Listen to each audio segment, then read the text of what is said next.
Toi c'est qui? Toi c'est qui? Toi c'est qui? Toi c'est qui? Toi c'est qui? Moi c'est. Moi c'est. Toi c'est qui? Toi c'est qui? Toi c'est qui? Toi c'est qui? Toi c'est qui? Moi c'est un artisan. Moi c'est un artiste. Moi c'est l'émission des artistes et artisans haïtiens qui passe un samedi soir sur deux à 7h. Cette émission est animée par Florence Augustin. Dans la vie, les gens projettent des choses sur vous qui ne vous appartiennent pas. Ils vous donnent des pouvoirs que vous n'avez pas, ou on vous enlève des pouvoirs que vous avez. Mesdames, mesdemoiselles, messieurs, bonsoir. Aujourd'hui encore, nous avons une invitée très intéressante. Dites-moi, est-ce que vous êtes de ceux ou de celles qui aimaient préparer, tracer l'arbre généalogique de la famille? Ou encore, est-ce que vous êtes de ceux ou de celles qui aimaient écrire l'histoire de la famille afin de laisser des traces pour la génération future? Celle que nous recevons aujourd'hui a choisi d'écrire l'histoire de sa famille et nous allons partager avec elle tout ce qu'elle a vécu en préparant ce livre. Partagez le lien, mettez un pouce levé, abonnez-vous. À tout à l'heure.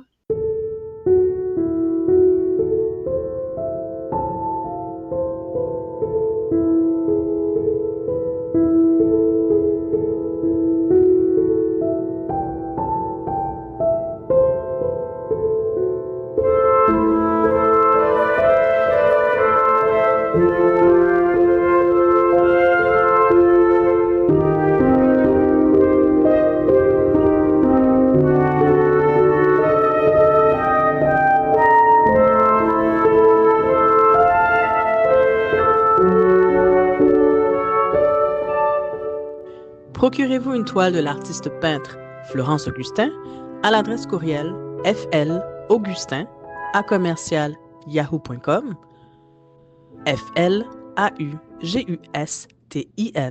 flaugustin@yahoo.com ou sur la page Facebook Création Florence Augustin. Bonsoir notre invité. Alors, qui mounouye? Moi c'est Gracieuse Beaulieu Paget Blanc. Gracieuse Beaulieu Paget Blanc, je suis vraiment très heureuse de te recevoir à l'émission Moi c'est. Surtout que, je le dis aux internautes, ça fait longtemps qu'on ne s'est pas vu. Très longtemps. Avant de commencer l'enregistrement, je te donne le proverbe de notre ami Berman Fleury. Femme, c'est cajou. Proverbe haïtien, sagesse ak richesse. Les femmes sont comme la cajou. Proverbe haïtien, sagesse et richesse avec Bergman Fleury. Distribution www.sidika.com.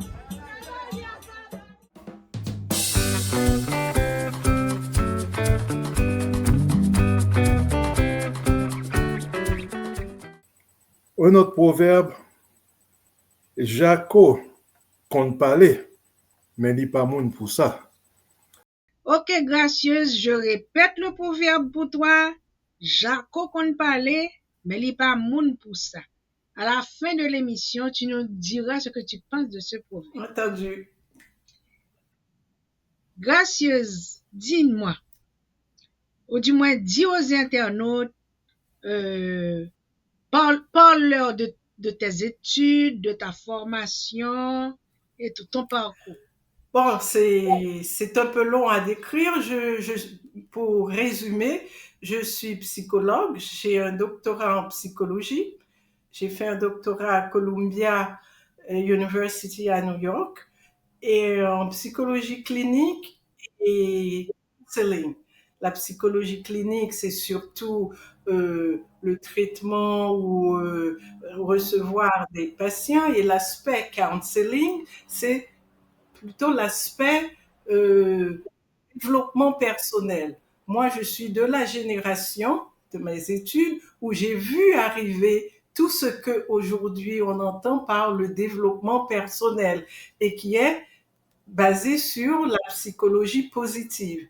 J'ai eu l'avantage et la chance d'avoir le grand professeur Martin Seligman comme professeur qui a développé, qui a présenté cette théorie, la psychologie positive, qui donne un autre regard, qui n'est pas le regard qui n'est pas que le regard de la pathologie ou du suivi quand il y a un problème, mais qui est à la recherche du développement et du dépassement de soi. Voilà. Et j'ai également fait, et ça a été, je dis toujours que je ne pourrais jamais être la psychologue que je suis sans cette formation. J'ai fait une formation en psychanalyse at the Postgraduate Center for Psychoanalysis à New York. Pour moi, tout psychologue devait faire une formation en postgraduate comme ça. C'est une formation qui accueille des psychiatres, des psychologues et même des social workers, etc.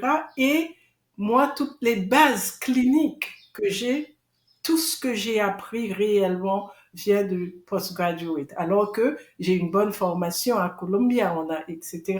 Mais voilà. Donc, et j'ai aussi mené ma carrière à l'image de ma formation. Donc, je suis clinicienne et je fais énormément d'interventions en entreprise, beaucoup d'orientation professionnelle, de repositionnement des personnes qui se demandent qu'est-ce que je fais, où je vais, etc., ou des questionnements d'accompagnement comme ça. Voilà. Maintenant, de ta formation de psychologue, comment devient-on écrivaine?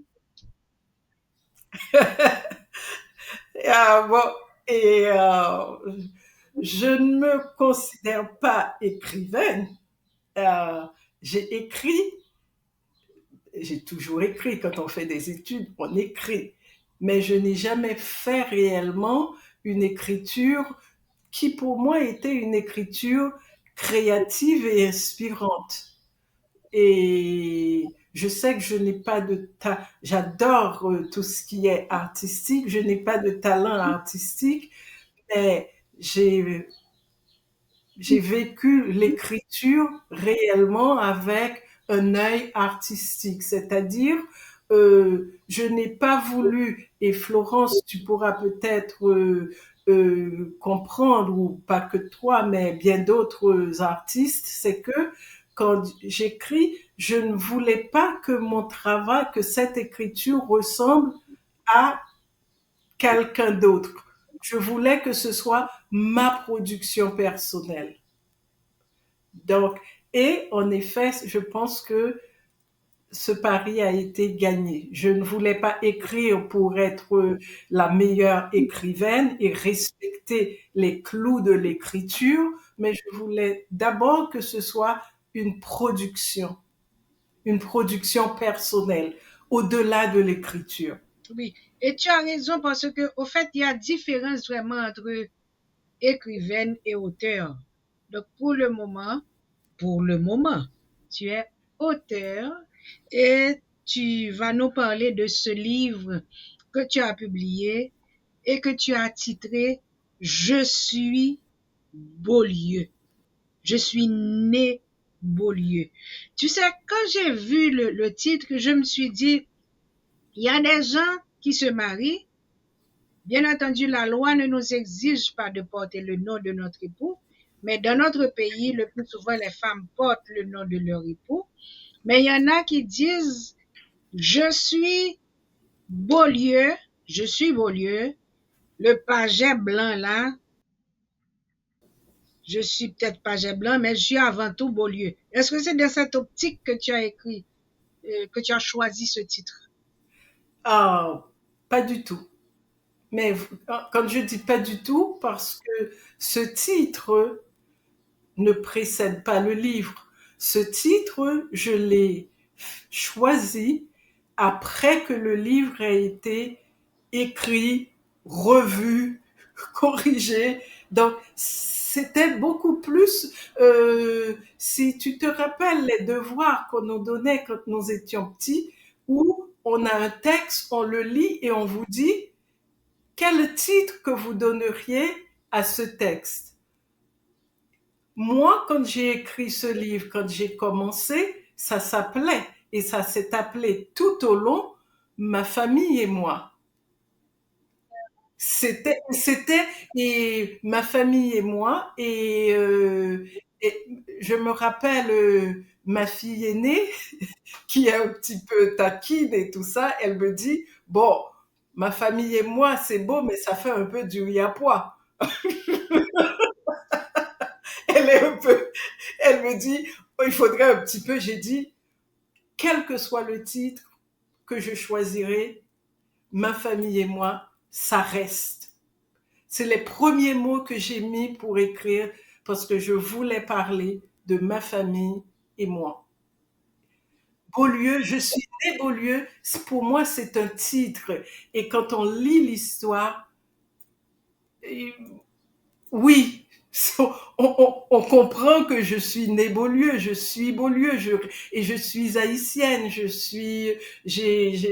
aujourd'hui j'ai la nationalité française, j'ai vécu aux États-Unis, mais je ne pourrai jamais me défaire je ne pourrai jamais me présenter en tant que Française, tout comme même si je suis Paget Blanc, c'est réellement mon nom, mais à l'intérieur de moi, je suis Beaulieu. Alors, au fait, qu'est-ce qui t'a poussé à écrire ce livre? Ah, tu as toutes les bonnes questions. Et si on voit bien la préface du livre, et je le dis, et pour moi, je suis une personne, je dirais une personne lambda, une personne quelconque. Je n'ai rien fait d'extraordinaire de ma vie. Ma vie, je l'ai menée aussi bien, et je pense avoir mené une vie décente, respectable, aussi bien professionnelle, familiale et personnelle. Mais je ne pensais jamais à écrire un livre sur ma vie. Un jour, ma dernière fille, avec qui on refait souvent le monde parce qu'on parle beaucoup, que ce soit au téléphone et souvent dans des cafés, on aime bien s'asseoir et un peu refaire le monde. On peut passer 4 heures à discuter et un jour, je veux dire de nulle part, elle me dit, et sans doute on parlait de la famille, mais j'arrive pas trop à m'en rappeler. Et elle me dit, j'ai l'impression qu'on n'en parlait pas, mais c'est une idée qu'elle avait. Elle me dit, mais je me rends compte que je ne connais pas la famille. Et je la regarde, et elle me dit, elle a vu un peu mon étonnement, et elle me dit, la tienne. Et elle me dit, est-ce que tu peux me faire un petit topo sur la famille? Bon, tu feras ce que tu veux, mais etc. Bon, voilà. J'ai gardé cette idée pendant 4 mois, je ne sais pas. J'ai commencé 4 mois plus tard, j'ai saisi mon ordinateur et je savais que j'allais l'écrire. Et quand je dis c'est pas anodin, ça fait 48 ans que je ne vivais plus en Haïti. J'allais en Haïti, je rentrais souvent, mais je ne passais jamais longtemps. C'était pour des vacances, etc. En 2023, c'est la première fois que je passais 3 mois d'affilée en Haïti. J'étais à Saint-Marc. J'ai pris mon ordinateur et c'est comme si quelque chose m'a traversé en me disant que c'était le moment. Et j'ai saisi mon ordinateur. Les premiers mots que j'ai mis, c'était ma famille. J'ai fait une page, j'ai mis ma famille. Entrée, j'ai créé une seconde page, j'ai mis et moi. Mais l'ironie de l'affaire, le livre Ma famille, tout au long de ma famille, je parle également de moi, puisque de toute façon, c'est moi qui parle. Je parle de mes expériences, mais je ne parle pas de moi à titre je, ou bien voilà ce que je suis. Je parle de certaines expériences, de ma vision, des choses comme ça. Et ce n'est qu'à la fin du livre que je me suis rendu compte que le émoi représentait quand même un résumé de qui j'étais, parce que je l'ai fait lire à mon mari et je lui ai demandé qu'est-ce que t'en penses. Il avait lu quelques bribes des chapitres, etc., rapidement, et quand il l'a lu, il m'a dit ah c'est bien. J'ai dit mais alors dis-moi ce que t'en penses. Il m'a dit oh je ne sais pas trop, mais j'ai comme l'impression que tu as fait un résumé de toute ta vie et puis de ce que t'es. J'ai dit ah oui, à la lecture expliquée, tu aurais eu une bonne note. Donc voilà. Et donc c'est dans cette optique que j'ai écrit ce livre et c'était pour répondre vraiment à la demande de ma fille. Et ça m'a plu. Est-ce que, en tant que psychologue, en écrivant le livre, tu as découvert certaines attitudes personnelles de toi et des membres de ta famille? J'ai découvert, je pense avoir découvert, je ne sais pas si je dirais que j'ai découvert des choses, mais je pense que je les ai ravivées. Mais une chose en particulier que j'ai compris en écrivant le livre, c'est une blessure que j'avais, une blessure forte que personne et je le dis, je ne vais pas en parler en détail, mais c'était concernant ma tante qui est la sœur de ma mère et qui était ma mère adoptive que j'ai et qui n'a pas d'enfant, qui m'a toujours adoptée. Et, et quelques années vers bon, elle vieillissait, etc.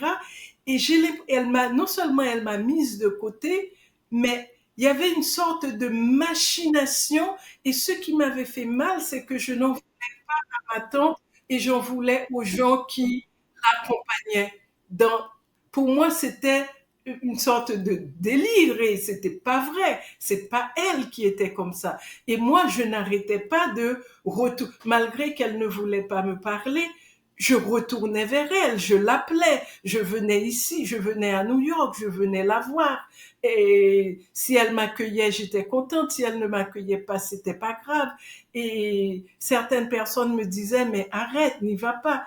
Mais c'est en écrivant le livre réellement que j'ai compris la blessure et que c'était, si tu dis mon œil de psychologue, j'ai compris que c'était vraiment une blessure narcissique.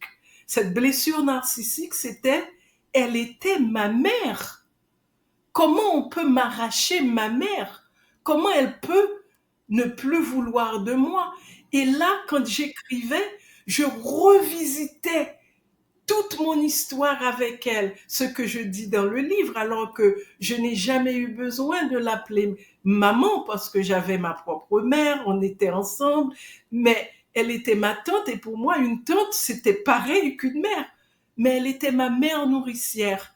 Et ça m'avait fait très, très, très mal. Et je l'ai découvert à travers l'écriture et c'était difficile. J'ai pleuré en écrivant et à chaque fois que je relisais, les mêmes émotions revenaient, soit les moments de contentement, les bons moments que j'avais avec elle, ou encore les moments douloureux. Et ça a été réellement une découverte de comprendre en effet pourquoi j'étais aussi blessée. Parce qu'après tout, on avait envie de dire, quand j'entendais dire, mais c'est ta tante, c'est comme si ça banalisait ce qu'elle représentait pour moi.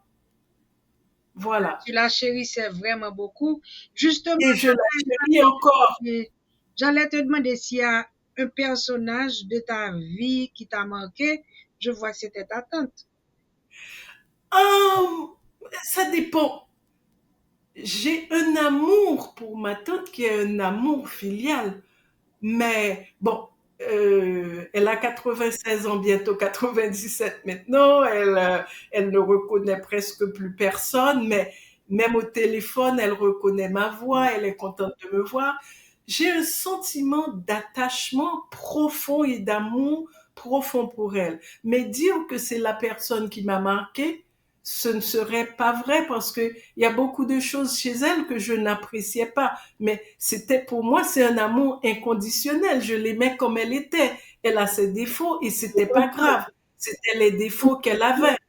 Et s'il y a un personnage qui réellement, qui est mon personnage est central, je sais que les gens qui ont lu le livre, etc., retiennent mon père parce que mon père, c'est quelqu'un de joyeux quand on lit sur lui, etc. Mais moi, j'ai toujours voulu ressembler à ma mère parce que je trouve que c'était une personne qui était d'aplomb. Il n'y a rien qui pouvait l'ébranler outre mesure. Et ça, je pense que j'ai toujours essayé de garder ce fil d'aplomb. Il y a pas beaucoup de choses qu'on peut faire qui puissent qui puissent me dérouter complètement. Sauf une expérience réellement, encore une expérience douloureuse, mais ça, c'était bien plus tard et ça n'a pas eu ça a un impact sur le reste de ma vie maintenant, mais c'est un peu plus récent puisque ça date, s'il faut mettre une date, ça date de 2017. Et c'est beau. Et quand tu dis, est-ce qu'il y a des choses que j'ai découvertes? Oui, je trouve que ma famille, pour moi, quand je parle de ma famille et tous les gens qui me connaissent, et là je suis un peu émotionnée, et tous les gens qui me connaissent savent ce que ma famille veut dire pour moi. Mais quiconque, donc cette blessure récente que j'ai, c'est parce que j'ai l'impression qu'il y a une coupure. J'aime encore ma famille, mais comme je l'ai dit, et je le dis là à visage découvert, ce ne sera plus jamais comme avant. Et ça, c'est une douleur, mais profonde, marquante. Donc, si je comprends bien, Gracieuse, ce livre a été une thérapie? Oh, c'est plus, je dis 10 ans de thérapie ne l'aurait pas fait. C'est parce que quand on fait une thérapie, généralement, on y rentre pour quelque chose. Mais une analyse, on ne cherche rien. On se découvre, on se parle à soi-même et on s'entend parler. Donc, tu recommanderais à tout le monde d'écrire l'histoire de sa famille pour mieux se découvrir? Je ne sais pas si je le recommande à tout le monde, parce que chacun fera en fonction de ce qu'il ou elle ressent. Et pour certaines personnes, ça peut, parce que moi, je sais que j'ai fait face à certaines douleurs, j'ai pu les transcender. Mais moi, en tant que psychologue, je sais aussi que même en thérapie, il y a des choses qu'on ne découvre pas si on ne sait pas ce qu'on va en faire. Donc, c'est pas pour ça que je recommanderais ça à tout le monde. Chacun fera en fonction de ce qu'il a envie de dire, parce qu'après tout, quand on quand on fait le choix d'écrire sa vie, on fait le choix d'être honnête. Parce que les lecteurs ne vous demandent rien. Si vous ne voulez pas parler, vous ne dites rien. J'avais la possibilité de ne rien dire ou juste de m'asseoir avec ma fille et de lui raconter à l'oral mais je l'ai fait comme ça parce que je me suis dit, à travers l'histoire, pour moi, l'histoire, c'était une chose, l'histoire de ma vie. Ce que je voulais transmettre et que j'ai compris parce que les remarques que j'ai eues, j'ai voulu transmettre des sentiments et des émotions. Et je me rappelle une des relectrices professionnelles qui me faisait quelques suggestions, etc. J'ai dit, non, je ne veux pas de prix Goncourt, je ne veux pas de prix d'écriture. Et j'ai dit, si j'écris, parce que le ton qu'elle me donnait n'était pas celui que je voulais. Et elle m'a dit, bon, je le respecte, et j'étais très contente parce qu'après, elle m'a dit, au-delà de l'histoire, j'ai beaucoup apprécié les émotions que vous aviez transmises et j'ai compris pourquoi c'était important pour vous.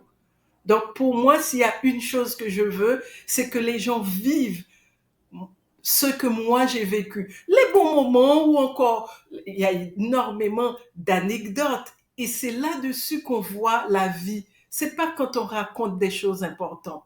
La vie est faite d'énormément de choses anecdotiques ou encore des petites choses, etc. Et on voit comment on s'en sort et on navigue. Et moi, ça m'a aidé réellement et je l'ai apprécié personnellement.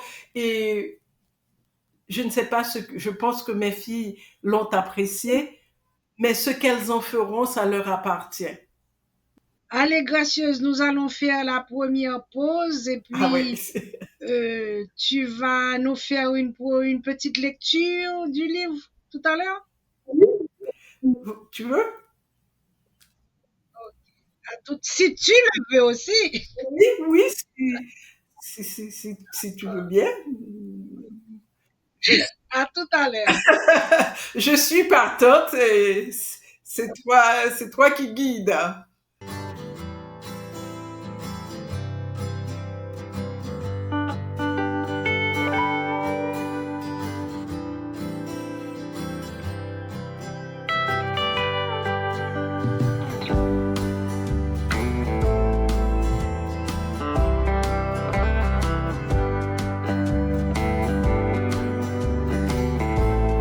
Nous sommes des gens passionnés des beautés que la nature nous offre, des parfums, des couleurs et de la splendeur des éléments avec lesquels nous travaillons au quotidien.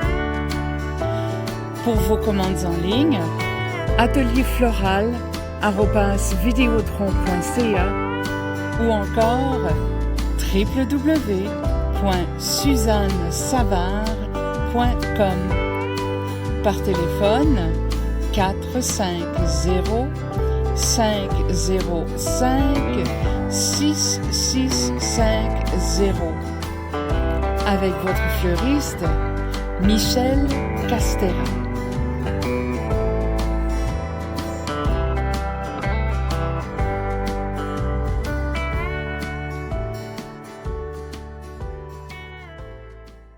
Chers amis internautes, nous sommes avec Gracieuse Paget-Blanc qui, sous les recommandations de sa fille, a écrit l'histoire de sa famille.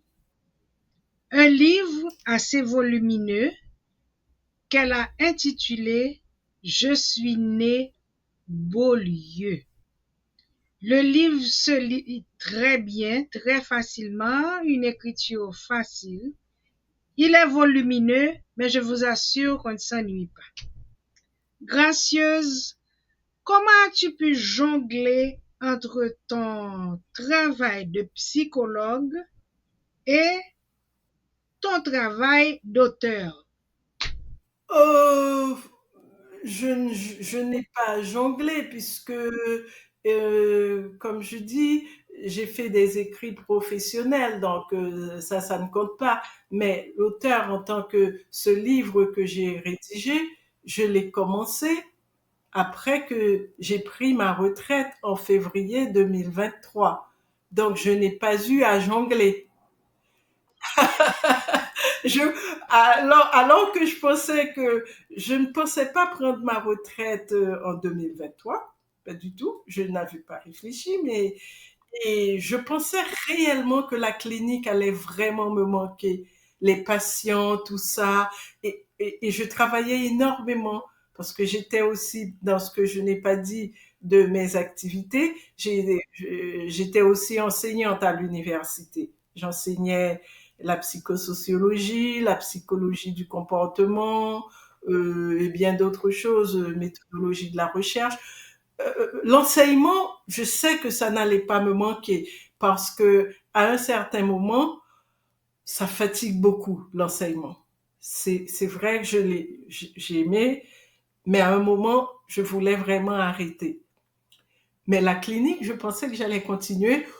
Jusqu'à 75 ans, j'ai eu des amis qui ont travaillé très tard comme ça, mais ça n'a pas été le cas et j'ai pris ma retraite et ça me va très très bien. Donc je ne jongle pas entre les deux. Non, je pense que j'ai du temps. Dis-moi, il y a quelque chose qui m'interpelle.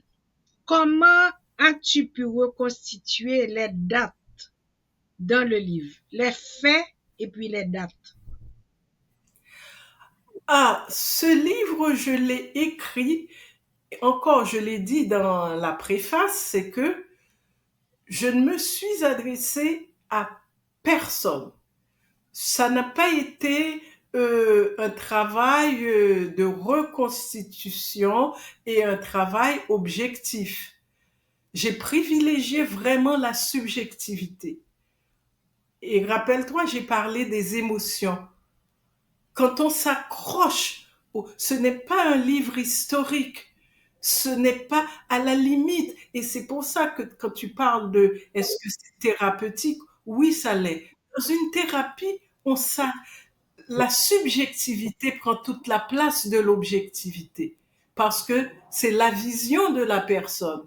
Donc moi, c'est ma vision et c'est ma mémoire. Et je demande aux gens de me faire confiance. Je me rappelle, c'est un peu anecdotique encore, je suis allée voir ma tante dans sa maison de retraite, mais elle a une démence quelquefois que je n'arrive pas à m'expliquer et elle lit quelque chose et elle arrive à lire très très bien. Je lis le livre, je lis une partie avec elle et je dis, quelque chose, mais vraiment anecdotique. Je dis, et Randel, une commune de Chardonnière, une commune de Randel.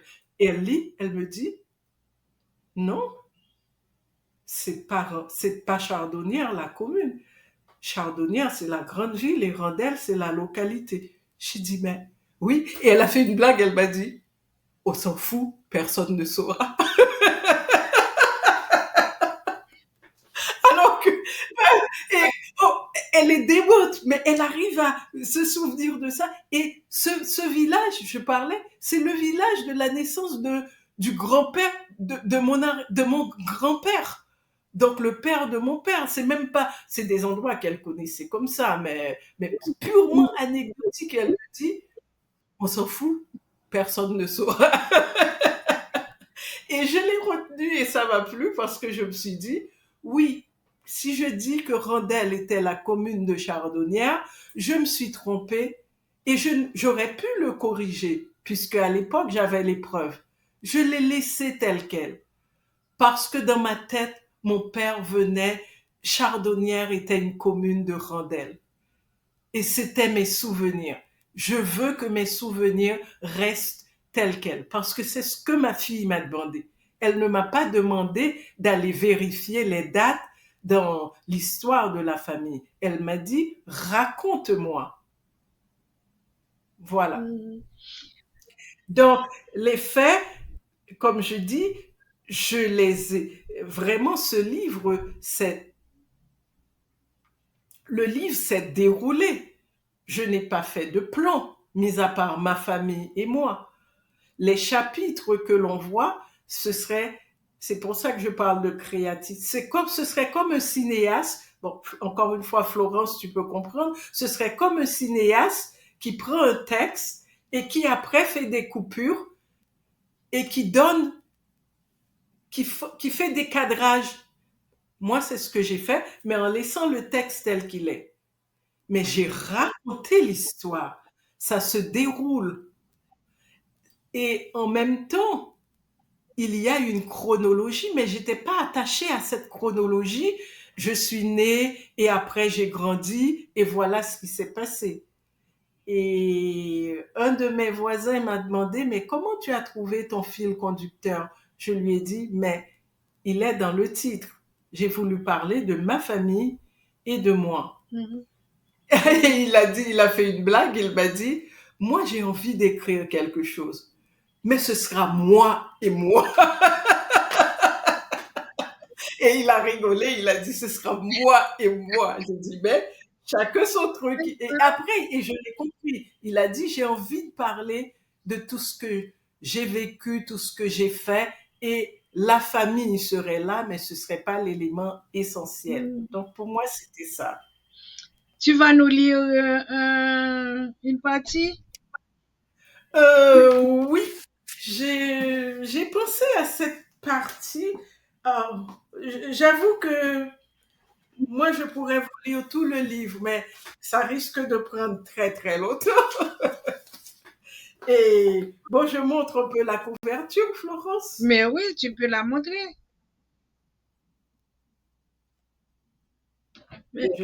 J'en profite pour dire aux internautes que j'ai mon livre aussi. Ma famille et moi. Oui, et voilà. Je vais lire une partie qui représente quand même toutes les années formatrices de ma vie, parce qu'on sait que les jeunes années de la vie jouent un rôle essentiel, fondamental chez une personne. Et ce n'est pas moi, la psychologue, qui vous dirait autrement. Donc, Delma, notre quartier. Delma a été la zone où j'ai passé la majeure partie de ma vie en Haïti.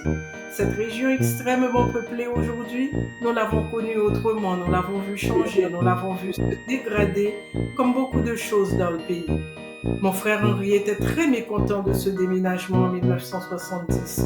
Quitter la rue El Nazon, quartier central, au cœur de la ville, où il avait tous ses amis, où il pouvait passer d'un quartier à un autre en une journée, juste en marchant.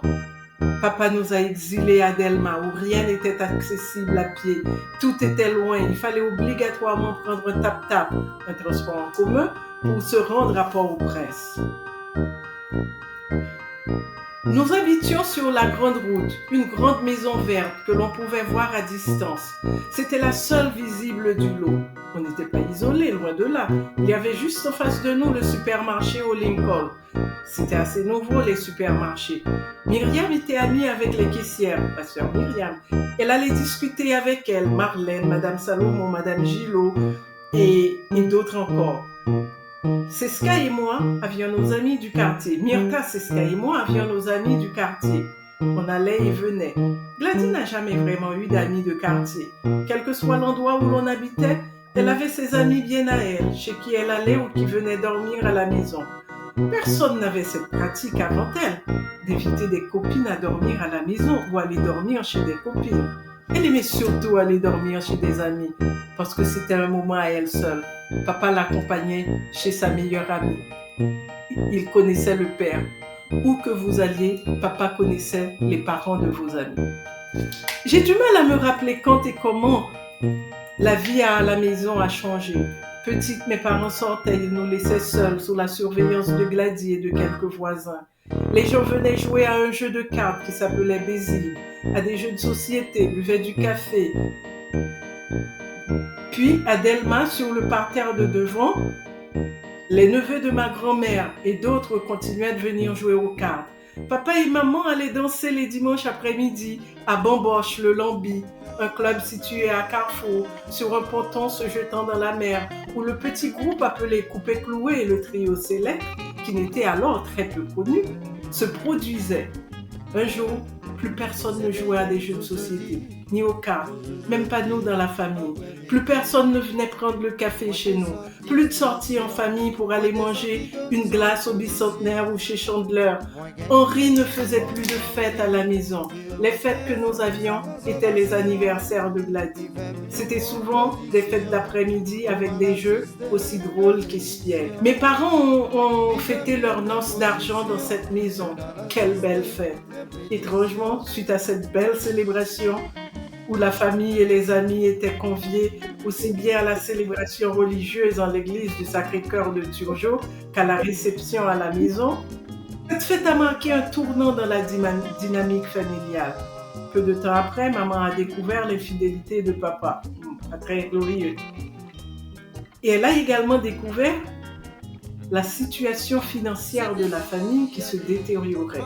Pour arrêter l'hémorragie financière, elle avait dû prendre des mesures drastiques, parmi lesquelles quitter la location de la grande maison pour un hangar, l'abri de jardin.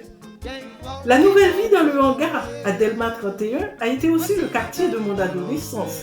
En dépit de la gêne du départ, nous nous sommes fait beaucoup d'amis dans ce quartier. Nous, disons Myrta, Siska et moi. Myriam, comme d'habitude, n'aimait pas être avec les jeunes. Elle préférait être avec maman ou ses amis. Mes frères attendaient de partir en France ou en Amérique. Et quant à Gladys, elle avait mieux à faire. Quand on parle du quartier, ce n'était pas la rue où l'on habitait.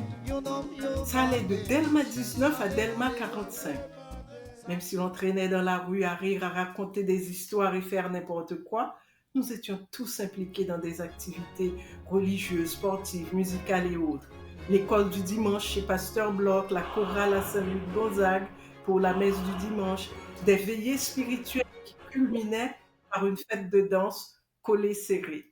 Bon, j'aurais pu continuer à raconter l'histoire de Delma 31, mais de Delma 31, de tous ces jeunes de Delma 19 à Delma 45, mais on va s'arrêter là. Oui, Et hein? Et on prend plaisir, tu sais, gracieuse, à se remémorer cette époque. Il y a une phrase au tout début qui m'a frappée, c'est que tu disais que tes parents sortaient et vous laissaient à la maison sous la surveillance des voisins. Oui. C'était comme ça. Mais oui, c'était comme ça à l'époque. C'était comme ça. On était sous la surveillance des voisins et ma grande sœur qui n'était pas bien plus vieille que nous.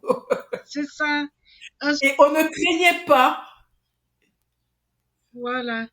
Ensuite, le fait de sortir de Delma 19 et d'aller jusqu'à Delma 45, tu vois, tout parce que vous étiez des adolescents. On était déjà au début, on était des petits adolescents puisqu'on est arrivé. Et après des grands, on avait et ce n'était pas, par exemple, mes frères, c'est Myrta, Siska et moi, comme je le dis, mais c'était tous les jeunes du quartier faisaient la même chose et on les faisait en groupe. Et comme je disais, Myrta organisait comment dire en Haïti, des lagos cache-cache dans tout le quartier pour que il y en a qui se perdaient, qui allaient trop loin, elle devait délimiter les zones. Donc, pour montrer un petit peu la vie qu'on avait et tout ceci, on ne se rend pas compte que on était sous la dictature des Duvalier. Oui. Maintenant, le 31 août, tu as eu ta vente signature à Paris. Comment le public a accueilli le livre? Étrangement, j'étais vraiment étonnée de l'accueil qu'on m'a réservé. D'ailleurs, il y a eu un article dans le journal, etc. Et tu dis, ce que tu dis, c'était à Paris. C'était pas à Paris. À Paris, j'ai présenté à la fête de l'humanité, qu'on appelle la fête de l'humain. Bon, c'était une petite présentation et parce que les gens y étaient beaucoup plus pour faire la fête que pour moi particulièrement. Donc, je l'ai présenté parmi tant d'autres. Mais à ma grande surprise, c'était la présentation que j'ai faite dans le sud de la France. Tout d'abord, je pensais la faire dans une petite librairie, etc. Mais il y a eu tellement de gens qui étaient intéressés qu'on a pris une grande salle, etc. Et les gens faisaient la queue pour prendre leurs livres et les dédicaces. Et après, les retours que j'ai eus, c'est comme ça que je t'ai dit, il y a des gens qui me disaient « Je n'imaginais pas la vie en Haïti comme ça, etc. » Et alors que et en plus, je pense que ça a flatté aussi, puisque je ne parle pas, comme je dis, ma famille d'origine, je parle beaucoup de ma famille d'origine, mais il y a une grande partie aussi qui est ma famille, celle que j'ai créée et celle que les gens en France connaissent. Et quand ils voient aussi la vision que j'ai, par exemple, la partie qui a énormément plu, parce que bon, les Français aiment quand même leur pays, c'est quand je parlais de la réaction de mon père quand il a découvert cette petite ville qui s'appelle Port-Vendre. Mais mon père, il a tellement aimé qu'il en était malade. Vraiment. Donc, je pense que tout ça, ça a plu. Et Et ça a été très très bien reçu et je me suis découvert à écrire des dédicaces. C'était la première fois que j'en faisais, mais j'ai l'impression que j'en avais fait toute la vie. Parce que à chaque personne, j'avais envie de leur dire quelque chose. C'est bon. Et comment vis-tu cette première publication? Est-ce que c'était stressant? Est-ce que c'était excitant? Est-ce que c'était, comment c'était? Libérateur? Stressant, je ne dirais pas stressant parce que je n'ai pas eu de stress du tout. Ce n'est qu'après que je me suis rendu compte que j'écrivais tout le temps. J'ai écrit ce livre en 3 mois, de juin 2023 à septembre 2023. Je l'ai fait relire en octobre 2023. On me l'a rendu le 11 novembre, je m'en suis souvenu. Mais en revanche, après, la relecture, etc., parce que déjà moi, même quand on se relit soi-même, on a du mal à voir ses fautes, etc. Et il y a eu plusieurs relectures. Et après, c'est après avoir fait la présentation et que j'ai eu de bons retours, des bons commentaires, des gens qui s'identifiaient au personnage, des personnes, des amis qui ne connaissent pas mon père et qui maintenant ne me disent plus ton père et qui disent Benoît, alors qu'ils ne connaissent pas mon père. Ou encore ils disent, est-ce qu'il y aura Jean-Robert? Jean-Robert, c'est un cousin qui a été ajouté à la famille. Donc, tout ça, et il y a pas mal de gens qui ont insisté en me disant, parce que j'avais fait de l'auto-édition, qui m'ont dit, mais il faudrait le soumettre à une maison d'édition. Encore une fois, moi, je n'avais aucune prétention. Et je l'ai soumis à des maisons d'édition qui, réellement, ont accepté de publier le livre. Donc, je ne sais pas si c'était stressant, mais je ne l'ai pas. J'avoue que je ne suis pas quelqu'un de nature stressée. Il y a pas, comme je l'ai dit, il n'y a pas beaucoup de choses qui peuvent me faire vivre un stress extraordinaire. Je peux être extrêmement prise. Tu avais dit quelque chose. Est-ce que c'était stressant ou excitant? Excitant, je dirais oui, mais stressant, non, parce que il y a pas beaucoup de choses qui me stressent et si ça avait été le cas, ça aurait été pénible. Je crois que je ne l'aurais pas fait en 3 mois et passer un an à faire des relectures. J'adorais relire et redécouvrir les parties et voir aussi des fautes. On va faire la deuxième pause, gracieuse. Ok. On fait la deuxième pause et puis tu nous reviens avec tes projets et le proverbe. Ah oui. Ok. Concrétisez vos rêves de publication. Les éditions Jacques Trouillot sont là pour vous. 4054 rue Mousselet, Montréal-Nord, Québec, H1H2C5. Téléphone 514-507-7771. 514-885-8606. Pour plus d'informations, visitez notre site www.jacquestrouillot.ca. Mesdames, Mesdemoiselles, Messieurs, nous sommes avec Gracieuse Beaulieu, Paget Blanc, qui a publié son livre « Je suis née Beaulieu ». Au fait, le livre a 2 titres. « Je suis née Beaulieu, ma famille et moi ». Et elle nous racontait comment les gens ont accueilli le livre, lui ont fait des remarques très judicieuses, ont découvert notre Haïti chéri que certaines personnes ne connaissent pas. Gracieuse, j'ai ouï dire que c'est pas ton dernier livre. C'est ton premier livre. Est-ce que j'ai raison? Il y a des gens qui donnent des informations d'initiés. Il y en a d'autres qui vont les chercher aussi.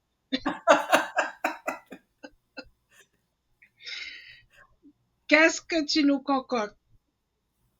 Et encore, je travaille sur 2 projets en même temps là. Encore une fois, j'ai une demande de ma fille Natacha, qui je dois dire que je ne suis pas très modeste, mais bon, on n'est pas là, je ne suis pas là pour être modeste et à mon âge, je peux me permettre de ne pas être modeste.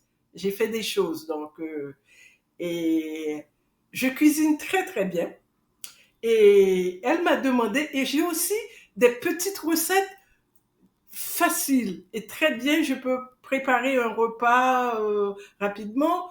Et elle m'a demandé d'écrire mes recettes mes recettes. Donc, j'écris le livre sur les recettes de ma maman. Les recettes de ma maman. Et moi, j'aime bien me la raconter, comme vous le voyez. Donc, comme ma fille me l'a demandé, je n'ai pas commencé tout simplement en faisant les recettes. J'ai un peu dit d'où venait ma cuisine. C'est-à-dire, comme je le dis, quand j'avais 14 ans, j'ai fait des cours, ça avait l'air un peu bizarre, une fille de 14 ans qui s'intéresse à la cuisine. J'ai fait des cours pour les Haïtiens qui connaissaient Madame Paillère. J'ai fait des cours de cuisine chez Madame Paillère. On était deux adolescentes de 14 ans avec les dames, etc. Et ça m'a toujours intéressée. Et après, dans ma vie en France, j'ai découvert aussi d'autres techniques culinaires et surtout d'autres épices. Et là, je présente les épices, les épices que j'ai découvertes, les épices du monde. Du coup, je me suis ouvert pas seulement aux épices françaises, mais aux épices du monde, que l'on rencontre beaucoup en France, parce que j'avoue que la cuisine est quand même assez variée en France et c'est une chose que j'apprécie beaucoup. Mais quelle que soit la recette, quel que soit ce que je fais, il y a toujours une couleur locale. Parce que quelquefois on me dit, c'est une recette haïtienne, j'ai dit, c'est une recette faite par une haïtienne. Donc, du coup... C'est une recette gracieuse Beaulieu, paget blanc. Alors, quand est-ce qu'on peut espérer ce livre? Quand est-ce qu'on... Voilà. Et aussi, l'autre livre sur lequel je travaille, ça, c'est pas une demande, c'est mon projet personnel, et c'est là, et ça prend plus de temps. Je reviens sur ma carrière de psychologue, parce que je pense l'avoir déjà dit, je suis à la retraite. Et maintenant, j'ai un regard, mais c'est pas le regard que j'avais quand moi je travaillais, ou même si je publie quelque chose. Là, je regarde la thérapie avec un autre œil, c'est-à-dire, et je l'appellerai à cœur ouvert, et je me livre en tant que psychologue. Je me livre en tant que psychologue où je raconte à travers des vignettes des situations thérapeutiques, mais je les illustre, et là, je ne parle pas que du patient. Il y a le patient, mais il y a aussi mes sentiments à moi. Les choses que j'ai pu faire, les sentiments, les émotions, les belles émotions, quelquefois, ou encore des situations dans lesquelles les patients vous mettent et vous vous retrouvez dedans, les moments durs de la thérapie où réellement des personnes peuvent vous mettre à mal, et aussi des moments où on ne se sent pas très compétent, et ça arrive, où on se dit, mais qu'est-ce que je fais? Est-ce que je sais ce que je fais? Et là, on est face à soi-même. Et là, je les livre. Je t'ai demandé tout à l'heure quand est-ce que nous aurons l'honneur de voir ces deux publications. Tu ne m'as pas entendu. De voir? Ces deux publications. Laquelle? Les deux? Oui. Le livre de cuisine. Je ne mets pas de date parce que je ne mets pas de date dessus parce que c'est un projet et ça finira quand ça finira. Je ne veux pas me donner une date butoir, et parce que autant quand j'écrivais mon livre, je ne réfléchissais pas puisque les histoires coulaient de source. Je sais que quand j'écris sur la thérapie, je, je reviens à des sources, je vais vérifier certaines choses, je vérifie certaines théories et je ne peux pas dire n'importe quoi parce que tout à l'heure tu m'avais demandé les faits, les dates, comment tu les as reconstitués et je t'ai dit c'était pas important pour moi.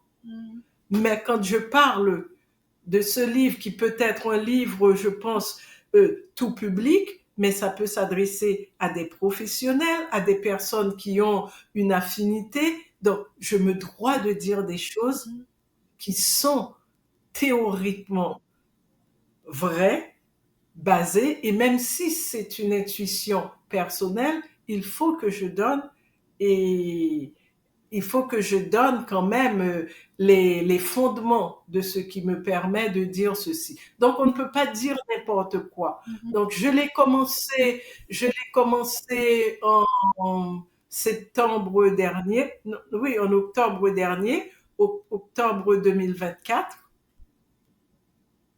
Donc, on est encore à moins d'un an, donc je me laisse peut-être, ce sera pas un record comme l'autobiographie parce que ça demande. Et en plus, il y a des vignettes. On doit respecter l'anonymat et aussi, quelquefois, je présente certains cas, mais même si il faut que je non seulement l'anonymise, mais et il faut que malgré tout que ça colle à la vérité. Ce n'est pas un roman. Je ne peux plus écrire ce que je veux et faire, etc. Non, j'ai décidé que ce serait des patients à moi, donc je dois quand même respecter leur histoire et sans dévoiler suffisamment pour qu'on découvre qui que ce soit. Et ce n'est pas toujours facile, surtout. Bon, et là encore, cette fois aussi, j'ai dû non seulement vérifier et aussi me protéger en termes déontologiques pour voir ce qui peut être présenté et ce qui ne peut pas être présenté. Mais voilà. Ce livre serait bien aussi pour les étudiants. Ah, extrêmement, c'est très formateur. C'est parce que quand on vit, on apprend énormément de choses quand on est psychologue. Par exemple, moi, je suis d'orientation psychodynamique, mais comme je l'ai dit, c'est-à-dire, et j'ai fait aussi de la psychanalyse, ça a une grande influence sur ma formation, mais je ne fais pas que ça. J'intègre d'autres techniques, etc. Mais quand on parle de transfert et de contre-transfert, quelle que soit l'orientation professionnelle que l'on a, et c'est pour ça que moi je tire toujours un chapeau à Freud, parce qu'il emploie des termes que même si on est freudien ou pas freudien, on va les vivre de toute façon. Les émotions que d'ailleurs, c'est pas seulement en thérapie, dans la vie, les gens projettent des choses sur vous qui ne vous appartiennent pas. Ils vous donnent des pouvoirs que vous n'avez pas, ou on vous enlève des pouvoirs que vous avez. Donc, tout ça se joue en thérapie. Et aussi, quand vous travaillez quelque part, il y a des gens que vous ne pouvez pas encadrer. Vous ne les aimez pas, alors que la personne ne vous a rien fait. Et quand vous regardez, vous vous dites, ah oui, mais il me rappelle un tel. Donc, c'est ce qu'on appelle un contre-transfert. On projette sur cette personne. Donc, quand on est conscient de tout ça, mais on ne sait pas quand est-ce que ça va arriver, où et comment, et qu'est-ce qu'on fait. Le fait de dire que ça y est, ça n'est pas tout. On doit les dépasser et on sait que c'est à travers tout ça que la thérapie se fait. Donc, c'est important. Et j'espère que ce sera, parce que j'ai trouvé une maison d'édition aussi qui est intéressée et j'espère que des étudiants, surtout, et des personnes qui suivent des thérapies comprendront aussi que quelquefois les psychologues, ils ne font pas tout. Le travail est fait, c'est un travail bipartisan. Chacun met du sien. C'est pas le psychologue qui change. Et le livre de cuisine? Le livre de cuisine, ça avance un peu plus vite. Mais là encore, je vais essayer pour le mois de décembre, avant la fin de l'année, je pense que ça devrait être fait. Eh bien, deux beaux projets. Deux beaux projets. Alors, Madame Paget Blanc, Jaco kon pale, mais li pa moun pour ça. Jaco kon pale, mais li pa moun pour ça. Qu'est-ce que le proverbe te dit? Dès que tu l'as dit, ce proverbe m'a inspiré, m'a beaucoup inspiré. Je ne le connais pas, ce proverbe. Je ne l'ai jamais entendu. Jaco kon pale, mais li pa moun pour ça. J'ai entendu, il aurait pu le faire, mais il ne le dit pas. J'ai comme l'impression de me voir. Parce que, pas seulement parce que c'est ma personne, j'observe beaucoup, je regarde beaucoup, je peux voir beaucoup de choses. J'aurais pu dire beaucoup de choses. Et surtout, c'est ce que je viens de dire là, même en thérapie, quelquefois, on perçoit beaucoup de choses. On aurait pu les dire et quelquefois ça a envie de sortir. On peut parler, même baboun pour ça, ou mbala pour ça. C'est mon interprétation, mais je ne sais vraiment pas ce que ça veut dire, ce proverbe. Je ne l'ai jamais entendu. Écoutons Berman Fleury. Ah, d'accord.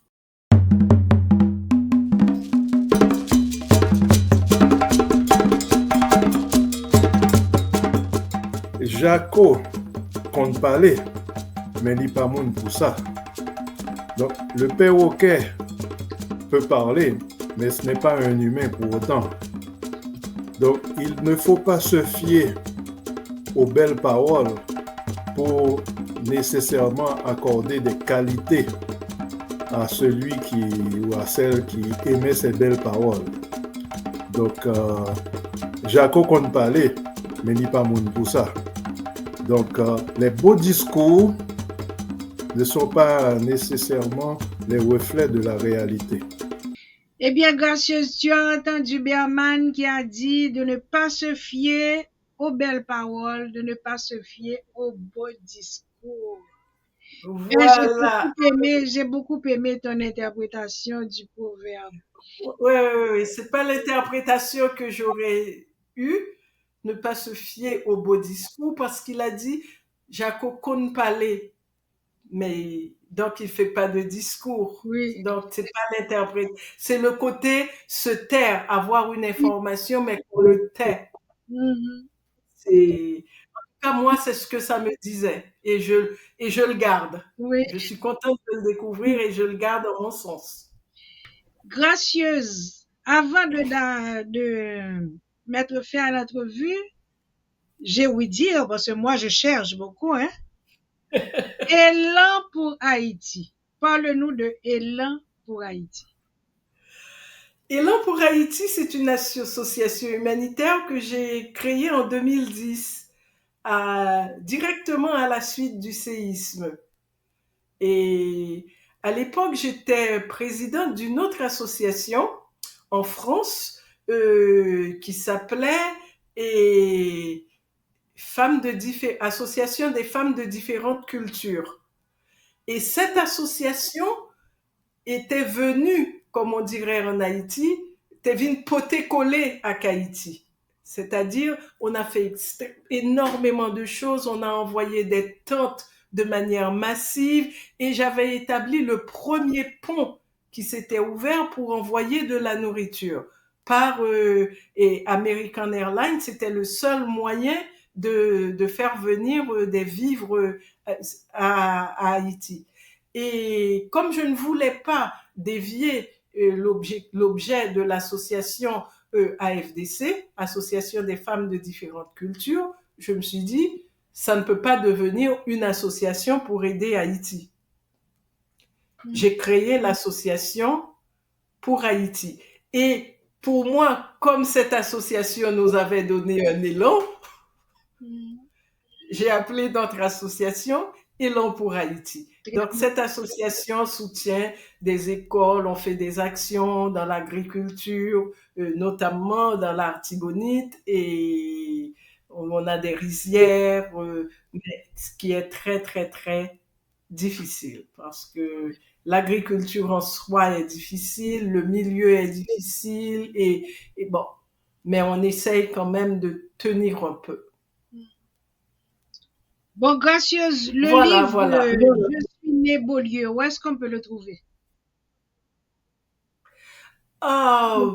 Ce livre, bon, d'abord, il faut dire qu'il y a une maison d'édition, c'est Falcon, Falcon. Donc, ils ont aussi leur site, falcon.fr. Il est disponible à la FNAC, fnac.fr. Et c'est un grand magasin en présentiel et aussi ils ont leur site en France, fnac.fr et aussi cultura.fr. Et hier, en parlant avec le directeur de la maison d'édition, je ne sais pas pourquoi, il m'a dit, il faut aussi regarder Cyberscribe. Et ça, je ne savais pas, j'ai jamais regardé. C'est CY comme cybercafé, CYBER, Scribe, SCRIBE. Mais il semble que Cyberscribe travaille en étroite collaboration avec Amazon ou autre, mais je n'ai pas très bien compris et je n'ai pas cherché à comprendre. Donc, je pense que c'est pas si important pour moi. Tu as dit Amazon, ce qui veut dire qu'on peut trouver sur Amazon aussi? Moi, au début, quand j'avais fait l'autopublication, c'était sur Amazon. Et cette maison d'édition, je ne sais pas s'ils sont sur Amazon. Parce que généralement, les maisons d'édition, ils ont un petit peu leur réseau de distribution.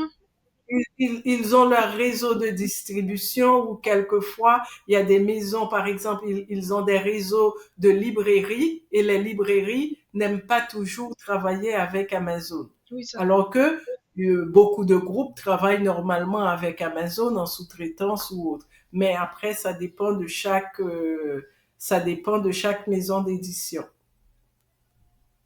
Eh bien, on te remercie pour ces renseignements. On te remercie aussi de nous avoir invités à replonger dans cette Haïti chérie que nous ne pouvons oublier. Et on te souhaite du succès pour Je suis né Beaulieu, ma famille et moi, 2 titres pour un seul livre. Et puis du succès aussi pour les 2 autres à venir.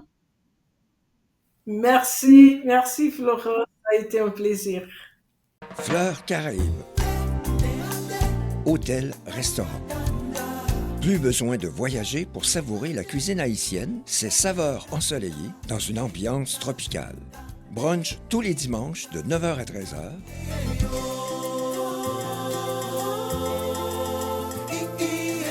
Salle disponible pour vos événements et réunions d'affaires. Fleurs Caraïbes est une expérience à vivre à Saint-Alexandre. Bon bagaille.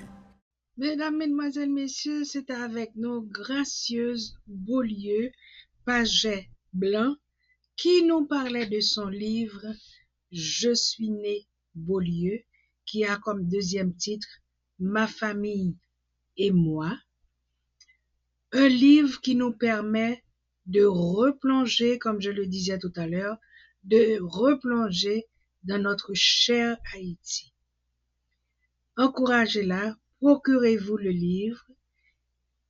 Soyez assurés que vous aurez une très bonne lecture. Je vous laisse.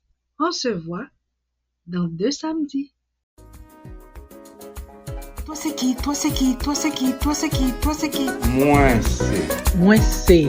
Toi c'est qui? Toi c'est qui? Toi c'est qui? Toi c'est qui? Toi c'est qui? Moi c'est un artisan. Moi c'est un artiste. Moi c'est.